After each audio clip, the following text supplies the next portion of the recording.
На землі, що в крові і сльозах, де сонце ховається в хмарах, звучить крик у кожних серцях, немов відлуння в старих ранах. Чорні хмари застили над нами, і кулі, мов зірки уночі, та в очах моїх братів і сестер горить вогонь у душі. Встань, моя земле, крізь біль і страх, світло з'явиться в темних шляхах.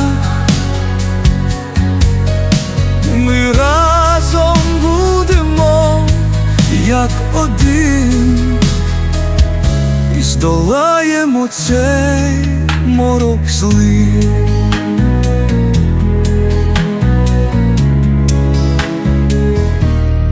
Діти питають, чому шумить небо, чому сплять будинки в руїнах, а ми обіцяємо, буде ще тепло, і радість повернеться в їхніх обіймах. Мати шепоче молитву вночі, стискає хустку, залиту слізьми, але знає, що день перемоги наближається крильми. Встань, моя земле, крізь біль і страх, світло з'явиться в темних шляхах. Ми разом будемо, як один, і здолаємо цей морок злий.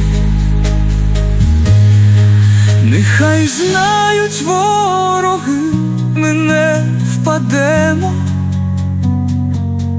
у кожному серці правда свята, в наших руках майбутнє краси, і Україна буде жива. Встань, моя земле, крізь біль і страх, світло з'явиться в темних шляхах. Ми разом будемо, як один, і здолаємо цей морок злий. Кота на землі, що в крові і сльозах, ми посадимо нові квіти, і з попелу знову зросте життя.